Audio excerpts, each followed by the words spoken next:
to the Theology Pugcast. It's great to have you with us, and this again is C.R. Wiley. And I am a pastor, and I've been a professor of philosophy. I've been a real estate investor, and I've actually written some books. So that's me. And each week with the Pugcast, we don't assume that everybody who's listening has listened to us before. So we go through this routine of introducing ourselves, and I hope it's not too tedious. We try to mix in a little bit every now and then, you know, to add a little variety, a little extra sort of zing, pizzazz, whatever. Tom, what's your pizzazz today? Counterweight headway. I believe that's a local beer, is that right? Right. Yeah, it is. Tom Price, systematic theologian, Christian ethicist, teaching both at Gordon Conwell Theological Seminary. Teach philosophy too, and other things at other places. All right. And Glenn Sunshine, professor of history at Central Connecticut State University, among other things this semester teaching on plague. All right. And also a senior fellow at the Colson Center for Christian Worldview. Yeah, and here's our friend John Sundet. He has arrived. John is part of the studio audience. So good to see you, John. John is the studio audience. We actually have your wife. Yeah, and my brother-in-law. So, and we have someone else with us today. We've got a guest, Christian Cuthbert. And Christian, why don't you tell us a little bit about yourself? Okay. I know you, but nobody else really does. I mean, not even Glenn and Tom really know you yet. So tell us a little bit about yourself. Fair. I'm an Edwards guy. That's who I studied in my doctoral program. Okay, we're talking about Jonathan Edwards. Jonathan Edwards, correct. Yeah. I currently serve as the senior pastor at Union Church in Vernon, Rockville, Connecticut. So I've been here about 6 months. And I teach biblical theology at Crown College. Why they chose me for biblical theology, not entirely sure. Because you're a history guy.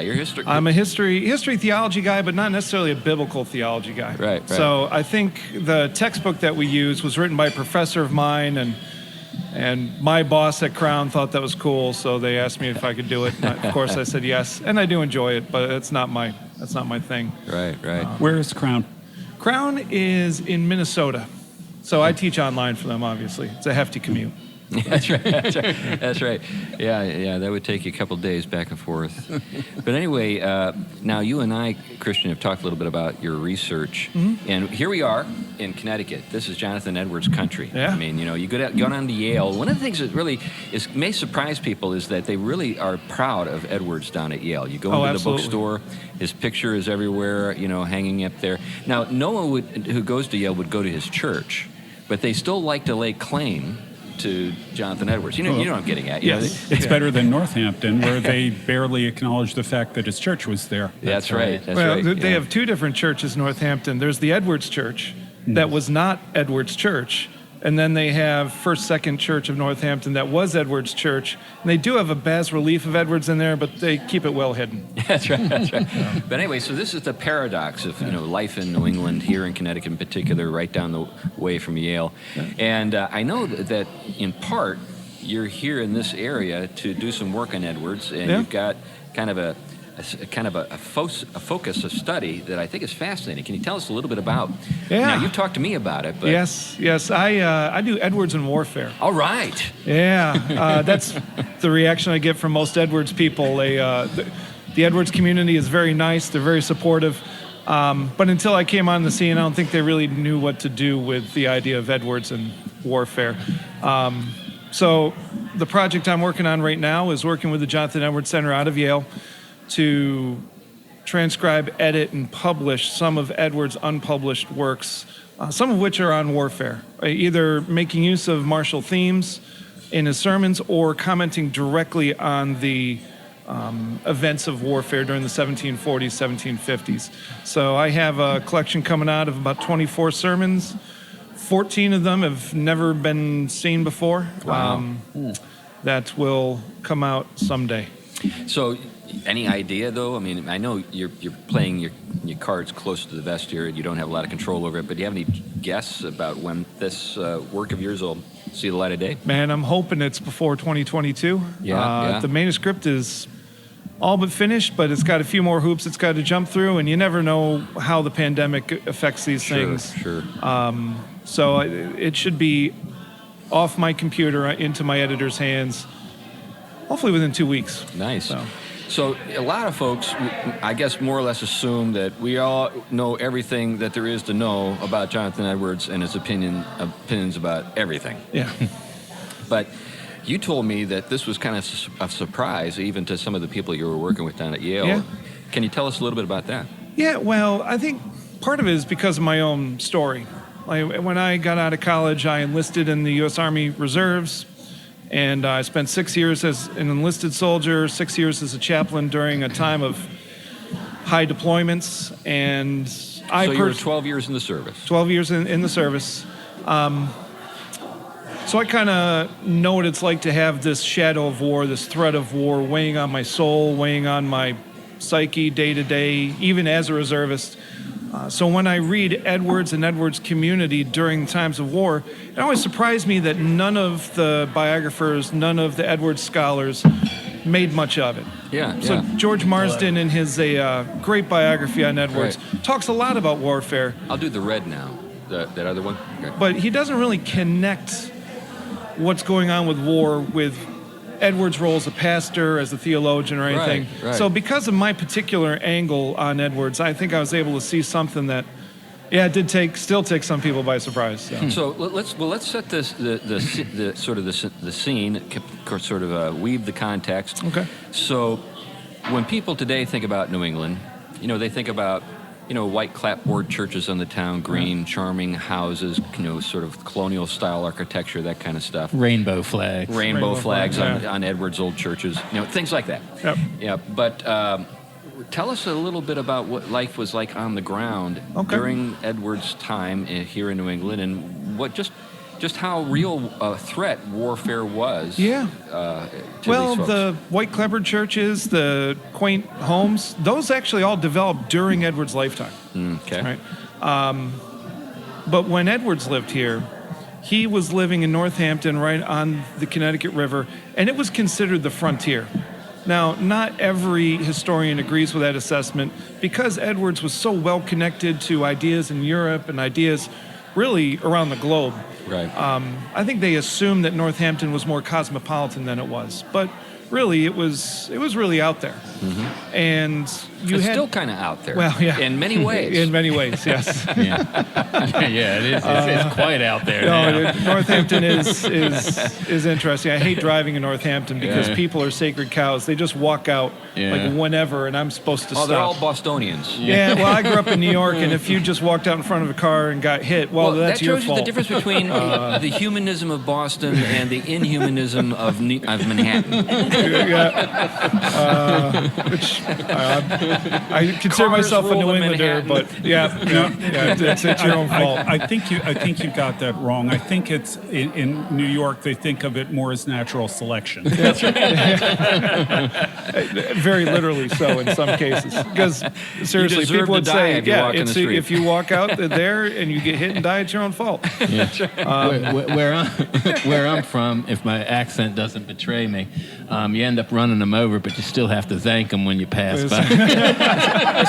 You run them over, and then you go back and say, "Are you hurt? Can I help you?" Well, bless your heart, Tom. Bless your heart. But in 1730s, 1740s, Northampton was a couple hours ride from Springfield, a couple more hours ride from Hartford. But it was kind of trapped in between a number. And by the way, it still can be a couple of hours depending on the day of the week and time of the day. That's true. And how much construction there is in Springfield. That's why I take the back roads now.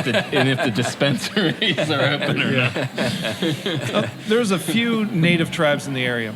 And believe it or not, these native tribes actually kind of directed the course of frontier history more than maybe we assumed through the scholarship of the 1950s, 1960s. So you got the Mohawks. They were the big scary people.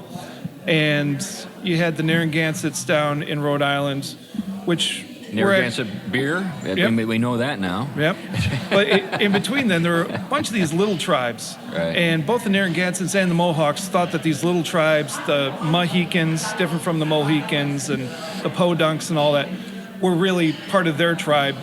These little river tribes didn't see it as that way. So it was really these conflict between these large, Algonquin, Abenaki, native groups vying for control over these small river tribes that put these frontier settlements in peril. So now, one of the interesting things, as a New Englander living in this area, the names that you just used are all place names. Yeah, town now. names. Yeah. Yeah. Now, so we're all familiar with these names, but we've kind of lost touch with the fact that these names represented, indigenous peoples at one time. Yeah. And especially with native names like Podunk, that has a whole other connotation to it. That's right. And they were pretty local to where we're sitting right now. Right. So we're in Podunk. Yep. So to make this even more complicated, these native groups sometimes acted as auxiliaries or proxies to these large continental European forces, Britain and France. Yeah. So France was able to earn the allegiance of the Abenakis up in Maine, Nova Scotia. France did a very poor job at acquiring the same loyalty from the Iroquois, from the Mohawk.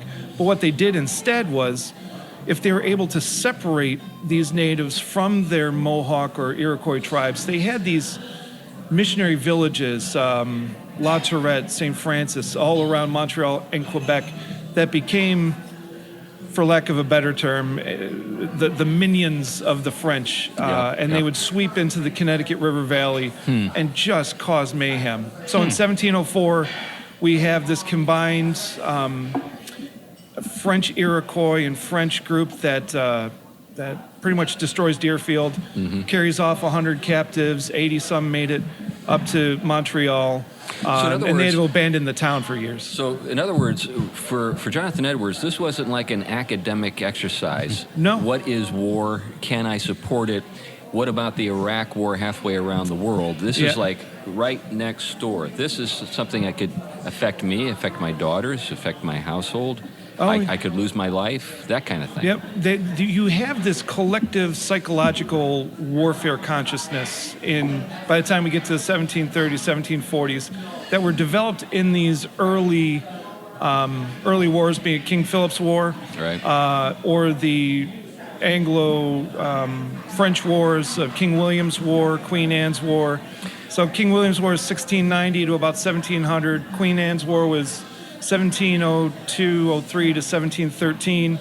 And then you have these disconnected skirmishes in the 1720s, collectively known as Dummer's War, named after Lieutenant Governor Jeremiah Dummer.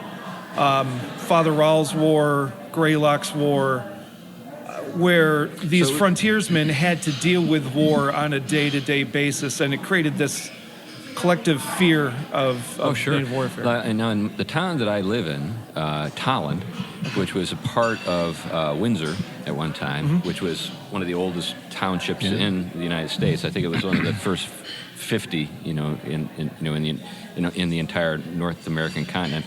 I think when you go to our town hall and you see the list of the war dead, it begins with those wars. Yeah. In fact, with the French and Indian Wars, the list of dead from those wars is longer than the lists for World War I, World War II, all that.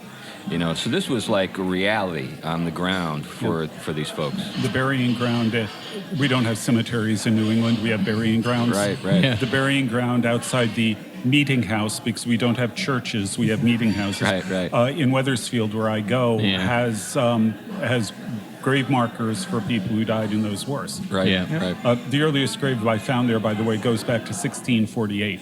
Okay, wow. And of course, at your church, you also have the Edwards desk. That's right. A reproduction of the Edwards desk. Yeah. The first church in Wethersfield is where Jonathan Edwards went to Yale. Right. So he was part of that church, that and congregation. Edwards' cousin and tutor from the Collegiate College, Elisha Williams, is buried back there. And he has his own flag because he's a veteran, but he's a veteran of King George's War. Do they fly the American flag or the Union Jack over here? The American flag, which is probably not appropriate. That's right. That's what I was probably not appropriate. Right. So what we just demonstrated, I think, and help hopefully our Pugcast listeners to appreciate is that this is not just simply, Jonathan Edwards thinking about, the beauty of God, or the, or even kind of outlining the nature of religious affections, in the sense that, this is a kind of a safe sort of abstract kind of exercise, academic exercise, but this is like, he's thinking about this from the standpoint of his own vulnerability, but also from the standpoint of the vulnerability and the duties of his congregants. So maybe you can get into that a little bit. Yeah, one of the things that makes Edwards so hard to study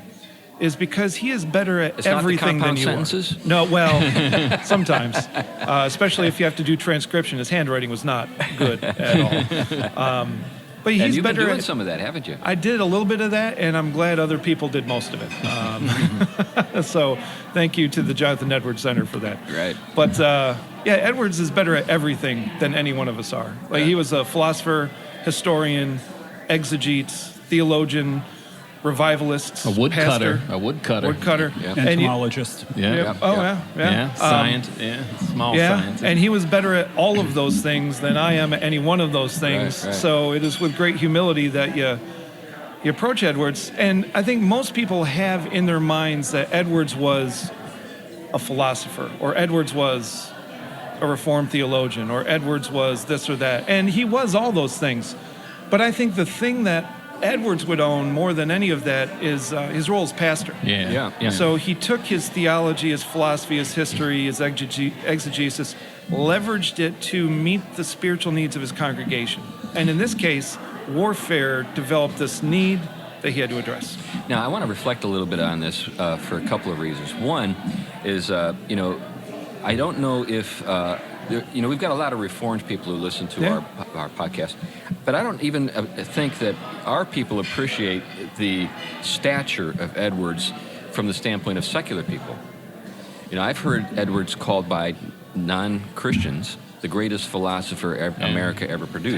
Perry Miller. The Encyclopedia Britannica, I believe, describes him as the greatest mind America has produced. Yeah. So. Well, there you go. I mean, and here's a guy who used that mind in the service of a local church. And again, there's a kind of now I don't want to pile on when it comes to pastors. Yeah. But sometimes pastors use the pastoral ministry as an excuse not to think. Yeah. You know what I'm getting at? We've talked about this. You're a pastor. I'm a pastor. Yeah. We have colleagues that we just sort of roll our eyes, over when we think. Don't you ever think? Do you even care about whether or not what you just said makes any sense, or let alone be Christian? Is Christian or not? Yeah. That kind of stuff. Yeah, well, with Edwards, I'll put some words in Edwards' mouth, and they're my words, really. I joke around with some people that there's no such thing as pastoral theology. All theology is pastoral. Yes. Amen, brother. Yep. Amen. I mean, the Bible's very clear that all Scripture is God-breathed and is useful. Yeah. Right? Yeah. So there is really no division between academic and pastoral theology.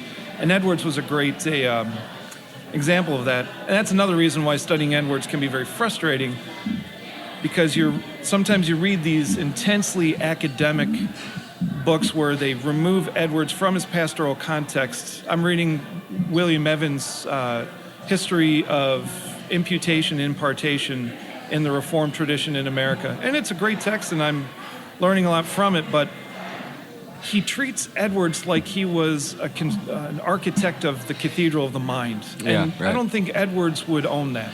And I think that tendency goes, I mean, we see it all the time in systematic theology, the reading of Augustine, the reading of Aquinas. They always are reading them by their contribution to intellectual history or and they do contribute to those things. But they were ministering. They were trying to exegete Scripture. They were trying to serve the church and its ministry. Well, I think that, when you do that, when you do it right, the pastoral work, that you're engaged in as a thinker, it really gets you into everything. Yeah. It's not as though, okay, I'm just a pastor. I don't have to think about metaphysics. That's right. Or I don't need to think about cosmology or something like that. No, Actually, if you take your work seriously and you really are thinking deeply about it, it takes you into all that stuff and more. Yeah, and they didn't put guardrails around what could be taught. I mean, Edwards is a case in point. Yeah. It wasn't say, oh, okay, this is too heavy. Yeah, that's right. I don't want to be. I don't want to expect too much of my people. Well, in my case with Calvin, if you read Calvin's sermons and then read his commentaries, or vice versa, you'll find essentially the same thing there. Yeah. Oh, yeah. Sure. The only exception was that Calvin never really wanted to preach on predestination, because he thought that would generate too much heat, more heat than light. Yeah. Until he was forced into it, and it became a really big public issue. He kept that originally for his theological works. Didn't show up in the sermons until Bolsek basically forced him into it. So. Isn't that interesting? Because if there's something that people associate with him now, it's that. Yeah, and it's a bit of a mistake. But. It is. But an interesting thing you see here is also the way in which a pastor and theologian come into his ministerial focus. Here's someone who could sit down and write an essay, a treatise on the freedom of the will or on the religious affections, which can engage the field of theology and the whole tradition of Christianity, also engage the whole world of academic reflection and philosophy, but also be serving the concerns and the issues that the church that he's giving his service to are. Yeah. Now I want to also add here, and I know that you can elaborate a lot on this, Christian. It wasn't as though everything he said and did and wrote about was appreciated by his congregations. No. No, definitely not. Yeah, Edwards is, according to the Encyclopedia Britannica, the best mind America's ever produced. He oversaw one of the most remarkable outpourings of the Holy Spirit, and then his congregation fired him in 1749. There you go. That's the way it tends to work. Well, not only did they fire him, they also asked him to stay on for another year to keep preaching until they found someone better. Some of the greatest minds in the history of the world don't go to our churches. Yeah, well, to Edward's credit, he loved the people of Northampton so much he stayed on before he went to Stockbridge as a missionary. But yeah, it is kind of bizarre. And then the Stockbridge years were not anything to write home about. They were a challenge. Yeah, the old way of looking at the Stockbridge years was it was some sort of bucolic retreat for Edwards, where he was finally able to turn his mind to these great treatises of original sin and freedom of the will. But when you get down to his actual day-to-day life, that was pretty tough. Yeah, it was pretty tough. It's not the Stockbridge of today with Tanglewood and all that kind of. No, one of the other prominent British family there, his cousins, the Williams family, hated him and did everything they could to get him fired and thrown out. And these are the people he has to interact with every day. Yeah, right. And we know that as pastors, that this can happen. Yeah. So Edwards was not. Sometimes he's characterized as one of these antisocial guys that stays in his office 15 hours a day. And yeah, he was that guy. But he was also personable enough that people really liked him. Except his family. Except his family. That family. Except the Williams clan. But there's a lot wrapped up in that honestly, I don't even know if I understand it all. Right. But yeah, Stockbridge was not a bucolic retreat. So let's go to this sort of focus of your work on Edwards and warfare. Okay. But what did he have to say about it? Oh, yeah, I'd say a lot. My collection of sermons now is the foundation for a monograph I'm working on, Edwards at War, and I kind of divide Edwards' sermons into a couple of different phases. So the first phase of Edwards' sermons on war come between 1739 and 1744. And this was a period of warfare mainly among British European powers, either War of Jenkins' Ear with Britain and Spain, which I didn't know how widespread that was till there's battles going on in Argentina, Spain, and the West Indies all at the same time. I didn't know. No, I didn't know that either until about 3 weeks ago. The things we find out. Yeah. Then this war kind of gets absorbed into this broader conflict, the War of Austrian Succession, where now it's Britain and France, although it's much more complicated than that. It's Maria Theresa and Habsburg Empire and shifting of alliances. And that's been very tough to untangle. But during that phase of European conflict, Edwards is still making use of martial images, because these are the reports that they're getting in the newspaper. And anytime it was Britain versus Spain or France, which they would have understood as the Protestant interest versus anti-Christ papist Catholicism, right? Right. Tyrannical Catholicism. Yep. Right. Edwards drew on this imagery, but in order to support the other thing that's going on, the other thing that's going on at the same time are the second wave of revivals from 1740 to 1743.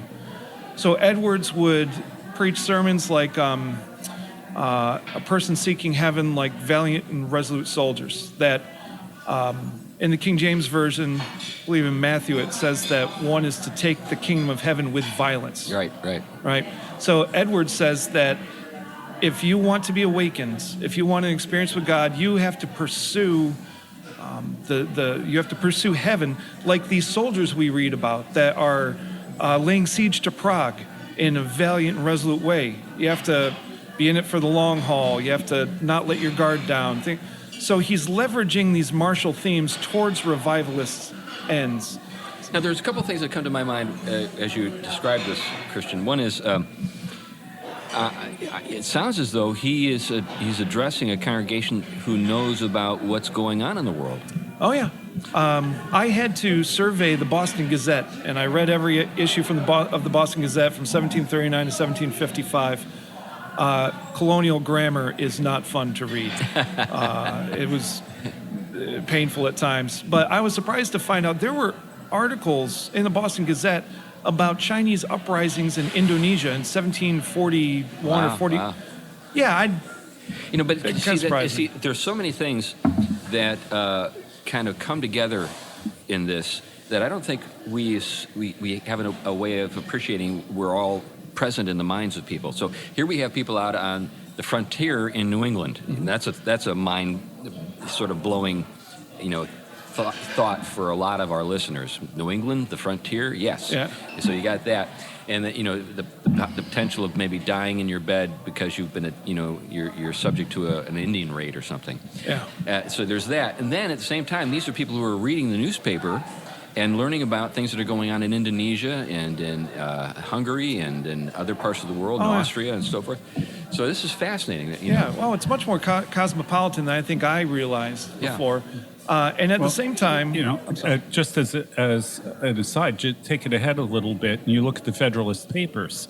Most undergraduates have a hard time wading their way through the Federalist Papers, but those were written for farmers in upstate New York. That's right. We got to keep this simple for the farmer. Yeah. Well, that's one thing Edwards never did, is he never really kept it simple for people. Never dumbed it down. Which is one of the reasons he might have gotten fired at some point, because it's not like everyone in New England was so much smarter than they were during the Federalist Papers days. But do you think, did he ever say anything, to your knowledge, about his faith in the ability of people to rise to the occasion, to think about things? Or did he just assume it, or was he just so into his thinking that he just didn't give it any thought? He didn't use those terms. He referred to those things as spiritual duties. Okay. Right, so that we have a duty to engage the world. So in 1740, just about the time George Whitefield came to America, Colonel William Blakely came to America and recruited 3,500 American volunteers. And yes, they actually called them American then. Interesting. I thought that was interesting too. From 11 of the colonies to join with British regular forces in Jamaica in order to lay siege to Cartagena. So there were people, I have not found any evidence of anyone from the Northampton congregation volunteering for this expedition. But from Colonel Blakeney's records, it's clear that he derived a substantial number of volunteers from New England. Interesting. So if it wasn't from Northampton directly, cousins, brothers-in-laws, people that were personally known to the congregation would have went to Cartagena. That did not end well. Both for the British, especially not for the Americans. Of the 3,500 people enlisted, we have reports that only 3 ever made it back to the U.S. Wow.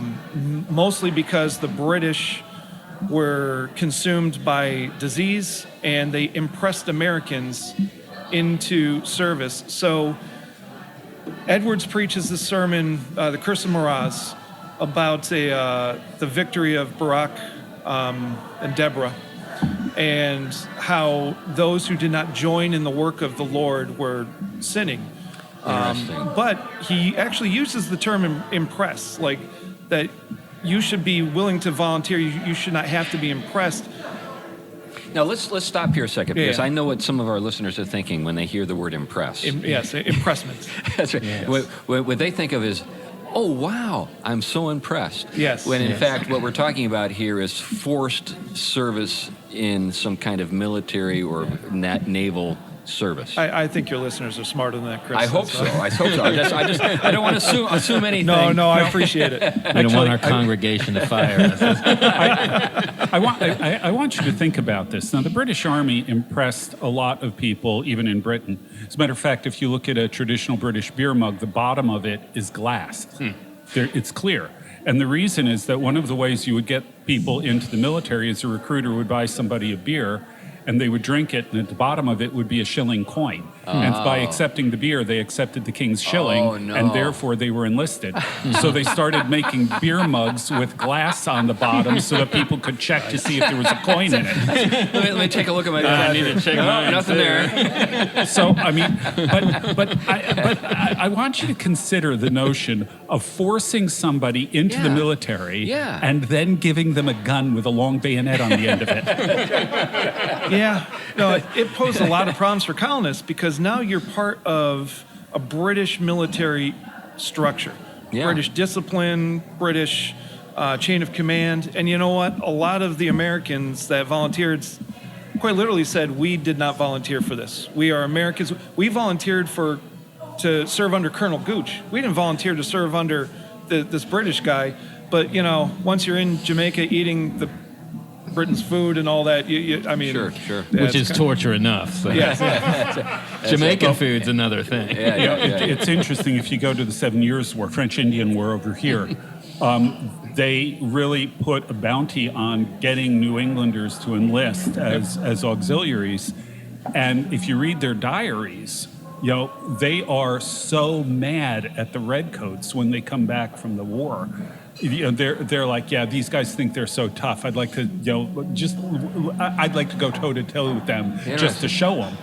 These are the guys who, in 1776, are the leaders in the community in Boston. Well, that's what I was going to get at. You know, there are the seeds have been planted by the Brits that sort of produce the fruit of their own demise later in different ways. I remember listening to a BBC 4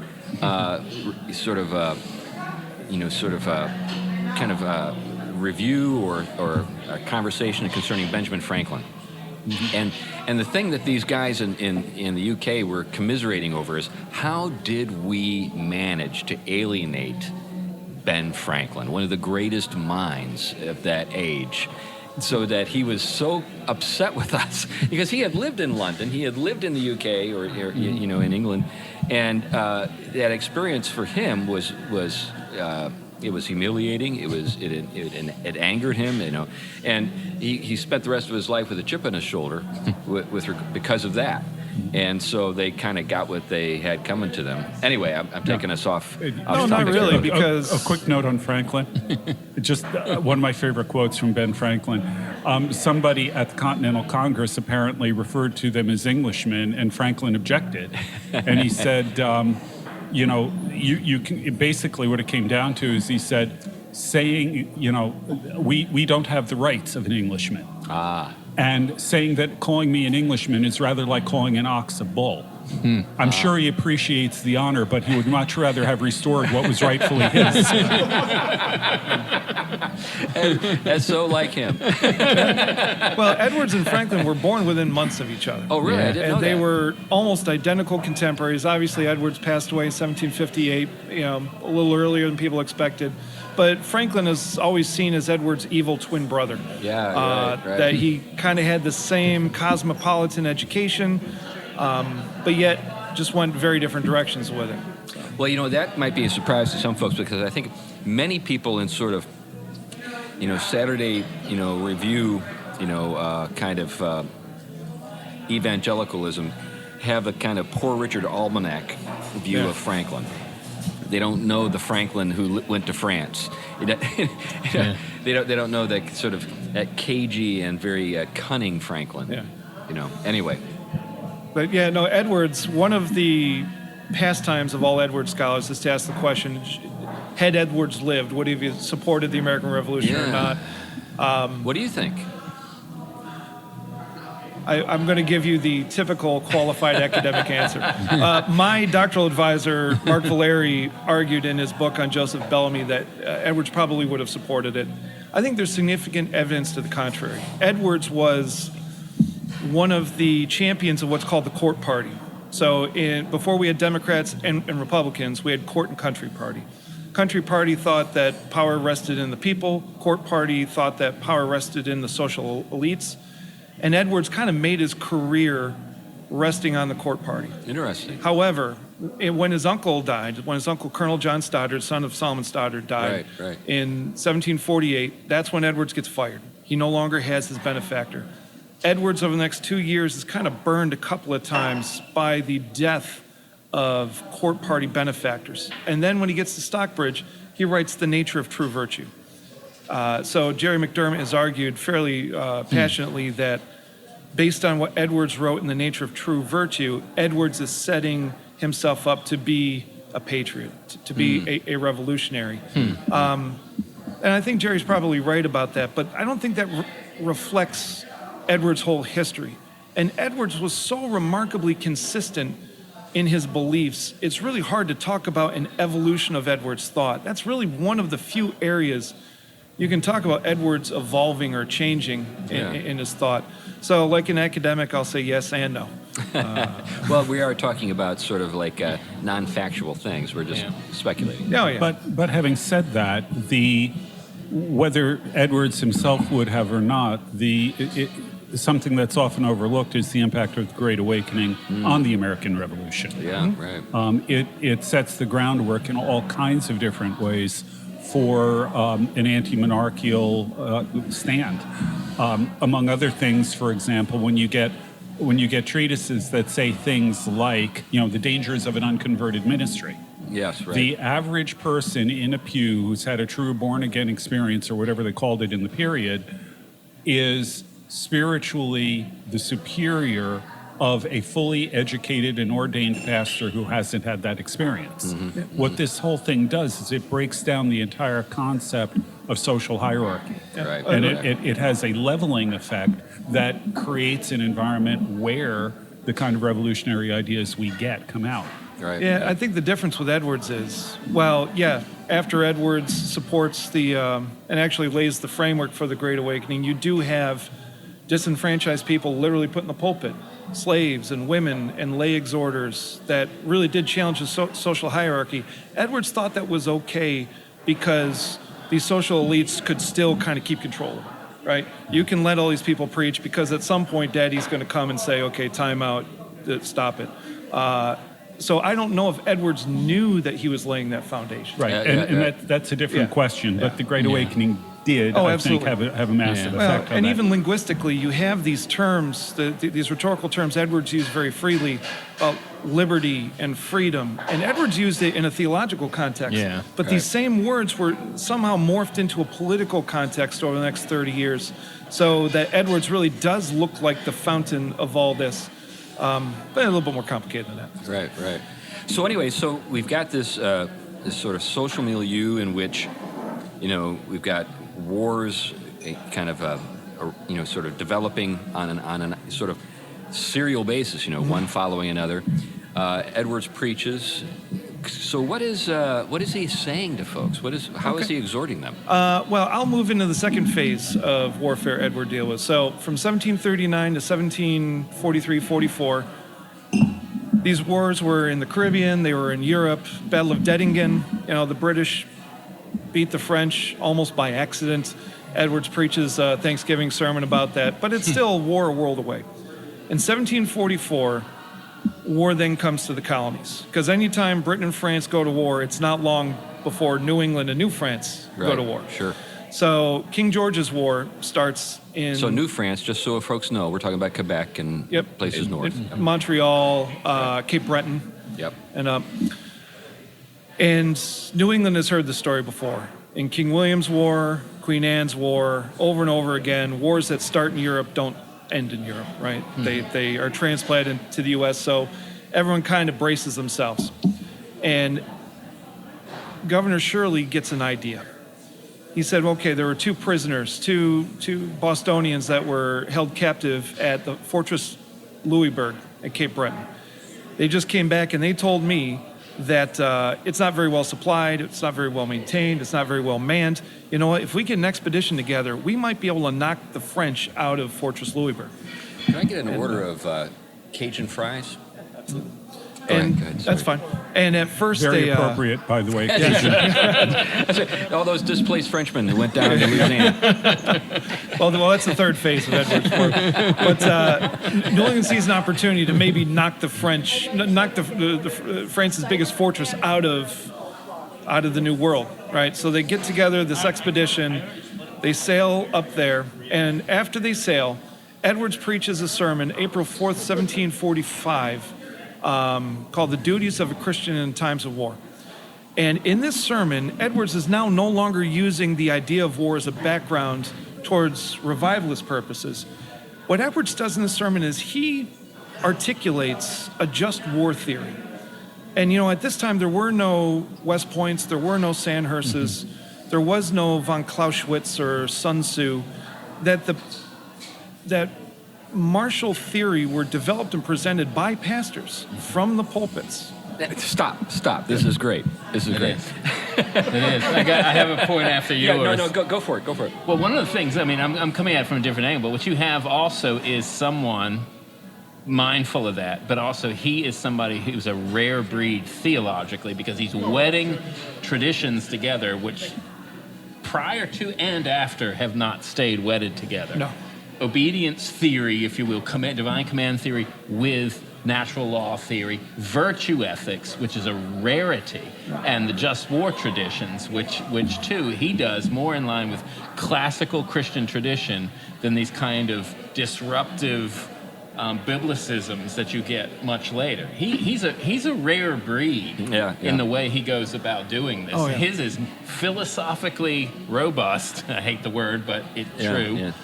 Theologically rich, but as someone who can take the whole theological tradition, the whole of what you would call sort of Catholic or Christian intellectual history, and bring it to a culminating point, and yet still be distinct to the person and his time, and a modern in many ways. He's kind of crystallized so many different, and then tied to the Enlightenment. You're dealing with somebody who is just a rare gem. Yeah, one of the great things about Edwards is he is imbibing this Enlightenment thought, mostly British, but some continental, and he's leveraging Enlightenment thought to defend traditional Reformed theology. Which his traditional Reformed differs radically than what today most people think of as traditional. Right. Yeah, I was hoping not to talk about that. Okay. Well, I had to get it out there because I've been defending. No, that's fine. That's fine. Yeah, we may want to get there. But seeing as you're coming from the CMA, that's right. So you're not even like a card-carrying Reform guy. We were found by a Presbyterian pastor. That's true. That's true. A.B. An Simpson. apostate Presbyterian pastor. I would argue otherwise, but I consider myself part of the Reformed tradition theologically, if not in my polity. Okay, well, I'm glad to know it, but just still, most people, when they think about the Christian Missionary Alliance, they're not thinking that. No. They're thinking something more in tune with, say, maybe, the American Holiness Movement, the camp meeting movement, that kind of stuff. Yeah, Amy Semple McPherson is not a part of the Christian Missionary Alliance. That's like a huge misunderstanding. The fourfold gospel of A.B. Simpson and the four square gospel, not the same thing. Different things altogether, They sound alike. I was so glad I never let them in my library. So, but let's kind of play this out. So, most guys today would either just kind of jump into a kind of, I guess, martialist sort of pro-America frame of mind, our team, let's go, yah, rah, rah. Or they would kind of play the two, sort of kingdoms card and say, I'm not going to talk about that at all. The kingdom of God and sort of what's going on in the world don't have any relationship to each other. Let's just keep these things completely separate. But here we have with Edwards something different than either of those two things. Yeah. By the way, just as a quick note, modern two-kingdom theory is different from Luther's two-kingdom theory very significantly on just that point. Yep. Let me just put the marker in for that. Yeah. Edwards really comes at this as bizarre collection of sources, right? So Edwards starts this sermon in a philosophical mode, trying to philosophically justify war. And he kind of dug himself into a hole with his previous sermon on war back in 1744, saying that Britain only engages in defensive wars, right? Now we have New England, Britain, in their minds, kind of organizing a preemptive strike against Louisburg. So Edwards had to give something of an account for that. So he draws on the language of Hugo Grotius. And he says that wars... Who, by the way, is a remonstrant, an Arminian. Yep. Wars need to be waged with vigor. Like, that is proper use in bellum conduct. That if you don't prosecute it with vigor, then you prolong it. You prolong death and suffering. So Edwards uses this term vigor, which had this very Enlightenment... That's a fascinating thing to think about a little bit. The fact that if you don't sort of put your all into the fight, you're actually doing violence to people. And that goes back to, especially in just war thinking and even in Orthodox, this notion, the virtues of war. So it's interesting to see how you mentioned that tied to Enlightenment notion, but that would have been one of those things, as a virtue ethicist, he would have been kind of attracted to. The way in which this needs to be exercised, the form it needs to take, and the character that form needs to take, and the ends that it needs to be taken towards. Yeah. And this is something rare, again, in what you often see. Well, today it's rare. Maybe it wasn't around. I don't know all of the stuff going on then, but the fact that he's looking at it that way and from that angle, from a lot of Reformation and evangelical thinking. Yeah, he's another rare figure. Rare. And it's funny because I got to present on this sermon at Queen's College, Oxford, as a historian to a group of religious studies people. Yeah, you were telling me about this. Yeah, and that can be scary at Oxford. Because I wanted to talk about Edwards. No one else wanted to talk about Edwards. The first and really only question I got was, well, what do you think about that? Would Edwards have supported dropping the atomic bomb? I asked my question earlier that was like, sort of non-factual, so. I don't know. So just to... That's not acceptable. Well... on whom is the appropriate answer?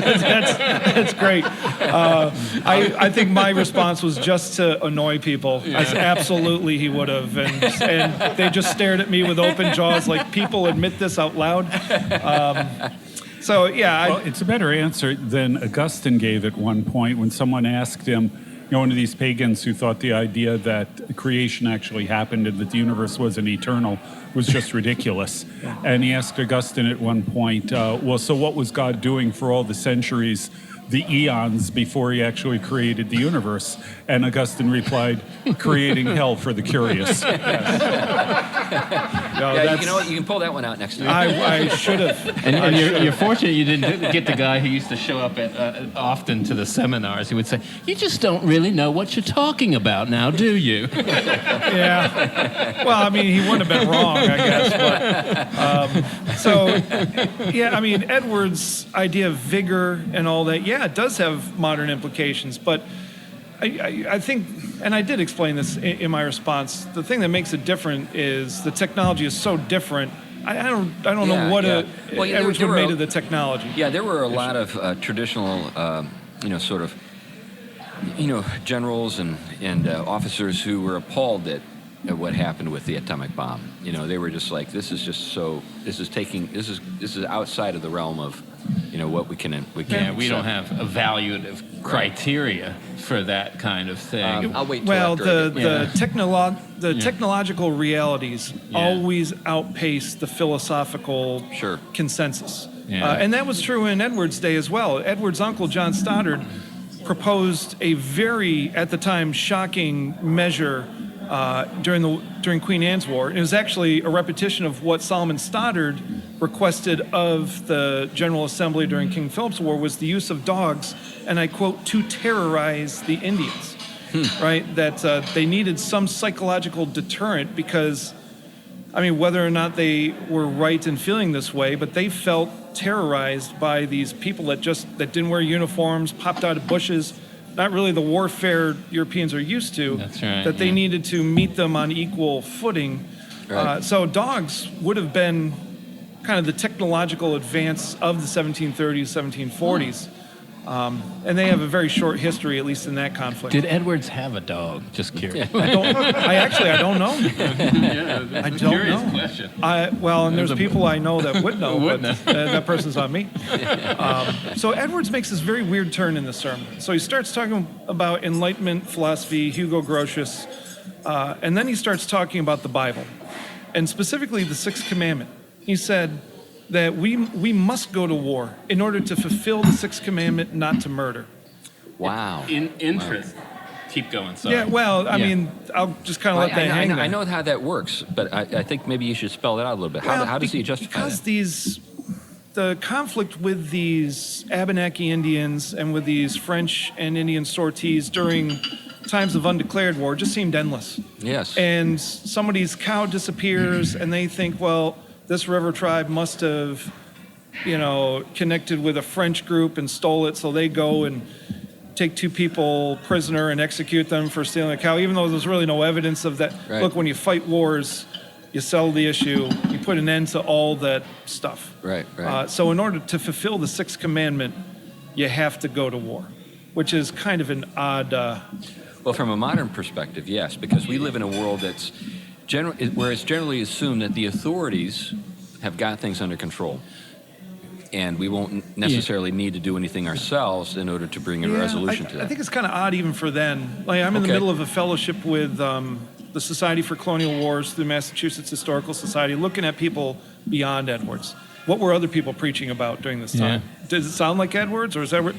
From what I can tell, Edwards is somewhat different on this count. Interesting. But, it's interesting. I remember where I first heard that. Everybody here remembers the old John Gerstner, who spent enough time reflecting on him, Sproul's mentor. But he did a lecture on Edwards on that particular command, and he ends up moving it into a justification for Dietrich Bonhoeffer in his activity of killing Hitler. Oh, wow. Yeah. And he sees that as this, he sees a parallel in ethical reflection. Of course, Bonhoeffer's in a different context, a different setting, but still the same kind of biblical reasoning on the command compelled Bonhoeffer to do exactly how Edwards saw that text.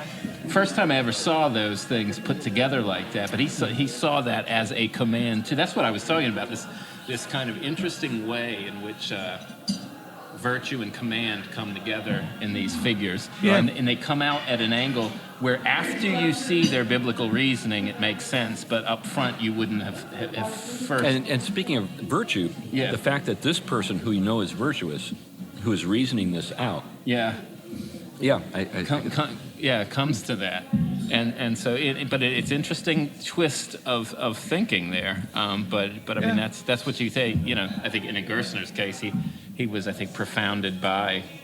He thought Edwards was his, he saw Edwards as sort of the second best exegetical theologian, probably comparable to Augustine. And in terms of his genuine thinking through the implications of a biblical text, and he did that with that. But well, it's kind of a hangover from Edwards' engagement with guys like Shaftesbury and Hutchinson. This effective perception where. These theological truths change who we are on the inside and should be evidenced by what we do on the outside. Yeah, that's right. Well, interesting. I mean, they're moderns. Edwards is right at the height of that, and he wasn't someone so intimidated. I mean, you have he's engaging Immanuel Kant. I mean, one of the first theologians, I think, to actually substantively do it without and really engage it rather than redefine his paradigm in light of it. I mean, you see what happens in Germany with theologians is they basically cave to Kant's thinking. Edwards is no. I mean, he pushes back. He pushes back, and he forces Kant to almost justify himself within the biblical Christian heritage. Yeah, that would have been a conversation that would be fun to hear. Yeah. I think Peter Kreeft has to write another book like Edwards and Kant in the waiting room to heaven or something. Or maybe in the waiting room when Kant is going to hell. Well, in the waiting room. So just a quick aside, the notion that somebody stole my cow, I've got to go grab a couple of people from the nearest tribe and execute them for killing it, or for it. That is actually goes back to an old medieval, notion that you take revenge on wrongs done to you. That was technically known as self-help. I believe in self-help. Every time I go into a bookstore and see a self-help section, I'm expecting to find things like the Anarchist's Cookbook. That's right. How to steal your neighbor's cow, or how to execute your neighbor for stealing your cow. A guide to greater outlawry, as the Vikings would have said. And so here's an interesting question. I mean, here's someone, of course, who's thinking through these things as a pastor, as a theologian, as one philosophically astute, culturally in the know, and yet he also has a kind of missionary heart. I mean, here's someone who will go minister to the natives. Yeah. And so he's able to carry within within his person something about the mission of the church that allows all those things to be held together in a way that, okay, if I'm just a partisan for politics or my particular ideological viewpoint and my particular epistemology. I mean, that's how we tend to be today. Okay, this person, doesn't fit in my tribe, so therefore... Yeah. I'm sorry, you can unfold it, so... But it's hard to unfold this without accidentally getting tangled in modern discussions. Sure. Because in one sense, I can make the argument that Edwards was one of the first globalists out there. Yeah. And he made one unfortunate statement that seems to suggest otherwise, and people latch on to that statement, that after, I believe it was the first wave of the Great Awakening, 1734, 1735, Edwards was really excited because he thought that maybe the millennium could be dawning right here in New England. Yeah. Right? Yeah. He later went on to say, well, no, I didn't mean to say that this is the beginning of the millennium. It was wrong for me to have said that. But I think that there is a certain Peter Marshall Jr., David Barton, attachment to that statement as some sort of providential Christian interpretation of what Edwards said there. When Edwards was much more of a global citizen than maybe we've had since. Not just because, after Whitefield came to preach in 1740, Edwards preached in a private meeting, God's Grace Carried On in other places, where he would kind of present all of the news from around the globe as to what God was doing in other parts of the world.